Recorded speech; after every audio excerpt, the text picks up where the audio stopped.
What's happening, family? Back again for another devotion. Today we're looking at 1 Corinthians 15:58, when the Bible says, "Therefore, my beloved brethren, be steadfast, immovable, always abounding in the work of the Lord, knowing that your toil or your labor is not in vain."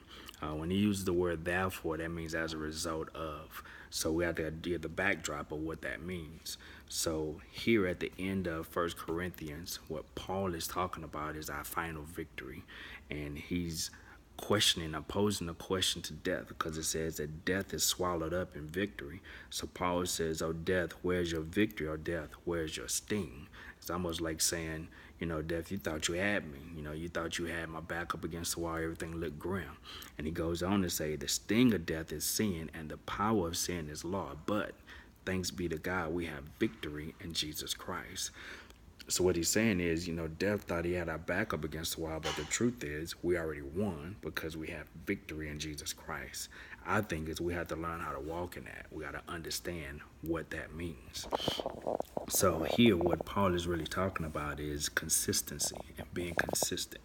It's just like if you're planting a garden, or if you, putting some landscaping and stuff down for you to have that curb appeal for your house. You got to be consistent in your actions with taking care of nurturing those things in order for you to get the result that you want.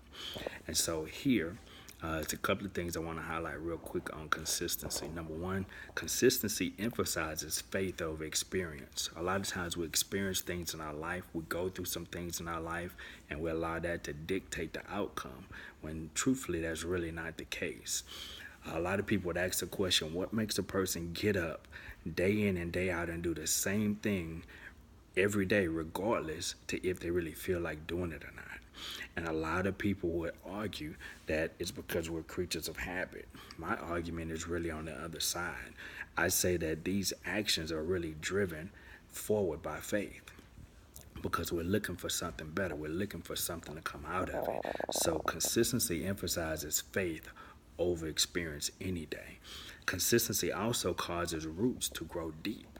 And so when you choose consistency over excitement, what you're doing is you're developing the kind of practice that will carry you through those seasons where you have spiritual dryness. And we all go through that. We all have a spiritual dry season in our life where we feel like everything is just coming to an end and the bottom is falling out. Feel like God is not answering your questions, the whole nine. The truth of the matter is, when you get to that place, you have to understand that your roots are now growing deep. They're growing deeper than what you can see, what you can imagine, all as a result of being more consistent in what it is that you're doing. The other thing, and the last thing, is consistency works into other areas in our lives. So one of the benefits of being this disciplined, when you're this spiritually disciplined and being consistent in everything we do in our walk and what we believe, it automatically carries over into other areas of our life, physically, emotionally, mentally, the whole nine.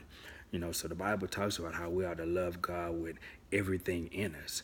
And that's really what it's alluding to here. So when you go back to the idea about the gardener, about, that curb appeal, time is a powerful ally. And the truth of the matter is, the more time we give and the more consistent we are in that time, slowly the landscape will change. And so you'll begin to see the results of the power of being consistent.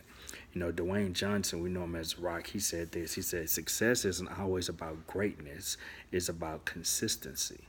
Consistent hard work gains success, and greatness will come."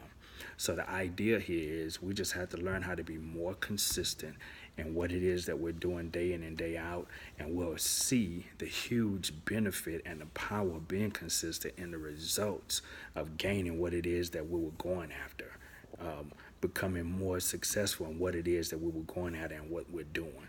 So just like Paul says here, don't worry about a grim situation, what looks down, what looks rough, because we already have victory in Jesus Christ. So as a result of that, know that your labor is not in vain.